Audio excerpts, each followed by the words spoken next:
ada orang di atas sana yang lebih tinggi daripada Donald Trump yang menyuruh dia untuk tanda tangan atau ya oke, file ini keluar gitu. Sehingga untuk kepentingan yang lebih besar lagi yang bahkan presiden aja tuh nggak sanggup untuk mengontrol orang-orang tersebut karena lebih elit lagi daripada dia gitu. Jadi yang mereka cari itu bukan uang lagi, tapi lebih kepada kekuasaan dan kontrol menurut aku. Orang-orang ini kan, ya orang meyakini ini orang-orang tersandra semua gitu. Para pemimpin dunia, bisa bahkan, jadi ya. Apa namanya yang disebut di situ, pengusaha kelas kakap, pangeran dari Inggris, dari Arab Saudi, itu lagi disandra oleh suatu kekuatan yang sangat besar. Kira-kira gimana itu? Aku percayanya bahwa elit global itu tuh bukan satu kelompok atau bukan satu orang, bukan satu keluarga. Misalnya kayak Rothschild, itu kan yang orang udah tahu lah itu emang. Wah, itu sering disebut lah ya. Itu mana-mana, waduh Illuminati apa segala macam. Aku percaya bahwa elit global itu tuh adalah beberapa kelompok orang dari berbagai belahan negara dan benua gitu. Di Asia juga kita punya elit global kita, di Jepang mungkin atau di US atau di setiap negara ada setiap negara ya? atau setiap benua pasti ada lah. Okay. Nah, yang menurut aku terjadi itu dengan elit global, mereka ini punya kepentingan yang sejalan, atau punya kepentingan yang seirama lah. Sehingga akhirnya mereka berkumpul ke satu tempat atau punya organisasi atau apapun itu, mereka berbicara untuk dirundingkan supaya mereka punya kepentingan yang sama ini bisa saling jalan.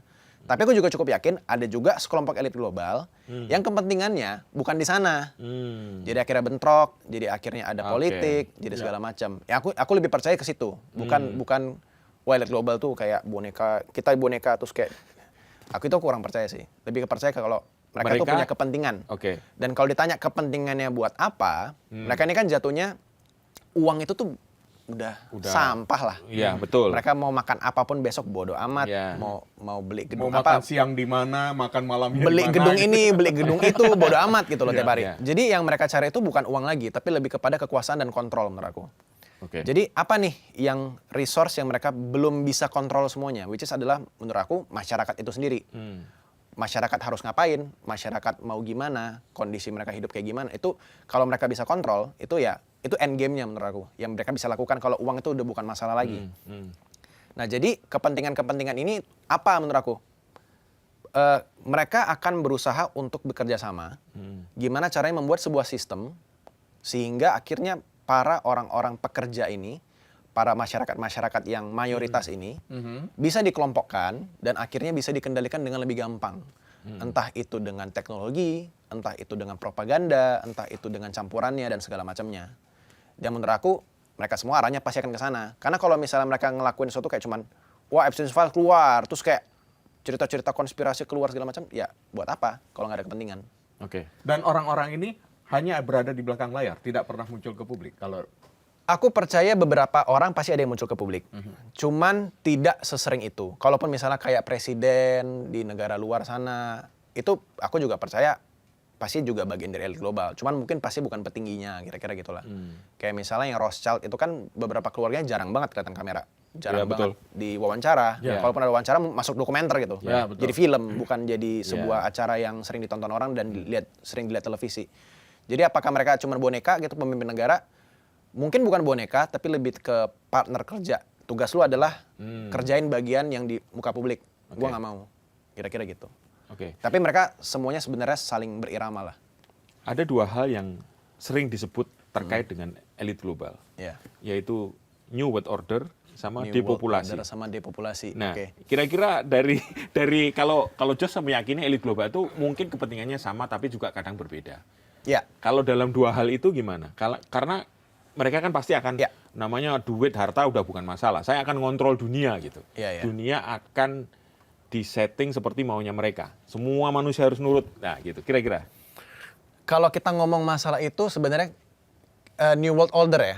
New World Order ini tuh yang dibilang orang-orang kira-kira kayak gimana sih maksudnya? Yang apakah ya sebuah tatanan baru yang menurut mereka nih, menurut elit global. Jadi kalau dulu muncul orang tidak akan memiliki sesuatu tapi bahagia. Nah, itu kayak gitu-gitulah ya. Itu kan percobaannya waktu COVID-19 ya. COVID-19. Orang sampai dipaksa untuk tidak keluar rumah, harus di rumah terus ya gitu. Iya. Kalau dibilang masalah New World Order ya, aku percaya emang kita itu sedang menuju ke sana. Cuman kalau dari perspektif kacamataku, maksudnya kayak New World Order itu apa sih?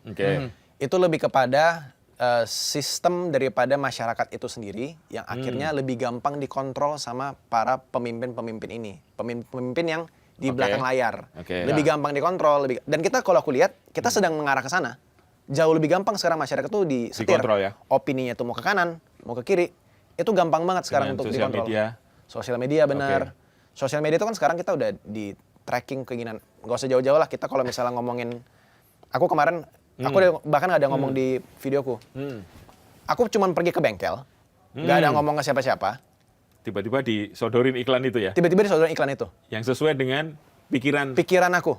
Jadi aku mulai bingung, ini, bentar, aku cuma pergi ke bengkel, berarti aku pikir kan, oke, berarti HP ku tuh nge-track apa aja nih? Oke, mungkin dia nge-track conversation aku sama teman-temanku kalau aku bilang, mobilku agak rusak nih, via WhatsApp. Yang padahal WhatsApp bilang itu end-to-end encrypted. Iya, betul. Nggak bisa ditonton atau nggak bisa dilihat sama orang lain. Bahkan sama WhatsApp sekalipun. Ternyata nggak ya? Oke, kalau dari situ, aku berteori mungkin dari Google Maps kali ya. Kan ngelihat aku posisi di mana. Betul. Cuman yang bikin aku bingung adalah, kenapa iklannya tahu spesifik banget aku lagi nyari kaki-kaki mobil untuk dibenerin. Karena itu satu-satunya barang atau satu-satunya mobilku yang belum ku servis. Kemarin aku habis ganti mesin. Jadi mesinnya aku ganti semua. Kaki-kakinya belum. Itu cuman ngomong di WhatsApp doang. Nah, jadi apakah dengan cara seperti ini itu salah satu contohnya loh, mereka dapat keuntungan dari iklan segala macam. Cuman kan ini artinya mereka punya kemampuan untuk mengakses kehidupan kita sedetail itu yang mungkin mereka bisa baca nih secara data. Oh, masyarakat tuh opininya lagi kayak gini nih sekarang nih. Gimana ya cara mereka menyetir supaya opininya bisa ke tempat lain. Mungkin dengan cara-cara yang aku nggak bisa jelasin kayak gimana, tapi teknologi tampaknya sudah ada ke sana. Dan kalau kita ngomong New World Order, bahwa manusia akan lebih gampang dikontrol, ya kayaknya sudah menuju ke sana dan sudah menyentuh area-area yang dulu 10 tahun lalu kita mikir itu kayak sebuah magic, sebuah sihir gitu. Sekarang udah teknologi sekarang jadinya. Betul. Terus mengenai apa tadi New World Order habis itu? Depopulation. Wah, ini liar banget sih. Depopulation ya? Ini kita mengambil contoh sebagai bayangan aja. Ada teori konspirasi yang mengatakan COVID itu adalah hal yang diciptakan, ya kan? Ada hal yang diciptakan. Memang dibuat virus itu, kan kita tahu sendiri banyak korban yang meninggal. Sama halnya seperti berkaca pada flu Spanyol pada 1938, ya kan? Banyak korban yang meninggal di seluruh dunia. Artinya kan jumlah penduduk dunia pun jadi berkurang. Gitu. Kalau dibilang depopulasi sebenarnya aku mau dibilang setuju, ada setujunya, tapi kok masa begini gitu. Aku ngebayangin memposisikan diri aku sekali lagi as orang di atasan aku menaruh POV ke sana lah. Aku mau depopulasi buat apa ya? Apakah supaya lebih gampang dikontrol daripada orang banyak, lebih gampang kontrol orang kecil gitu kan? Istilahnya kayak kalau negara tuh Singapura bisa maju karena populasinya juga lebih gampang dikontrol gitu. Ke arah mana, nggak banyak sampai ke pelosok-pelosok itu nggak banyak.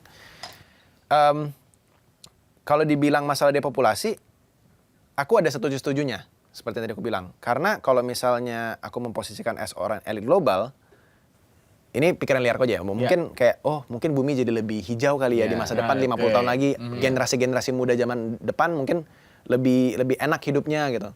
Dan kita juga nggak butuh populasi banyak. Kenapa? Karena kalau misalnya teknologi kita akan terus bergerak menuju AI, masyarakat menengah ke bawah, terutama yang bawah, itu tuh pasti akan mati. Karena mereka nggak dapat pekerjaan sama sekali. Semuanya rebutan.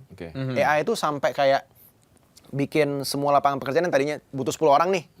Jadinya 5 semenjak tahun 2022 misalnya, atau 2023 gitu. Nah sekarang 2026, mungkin yang tadinya 5, sekarang jadi tinggal 2. Jadi yang 8 orang ini ngapain? Pasti kan nyari pekerjaan lain.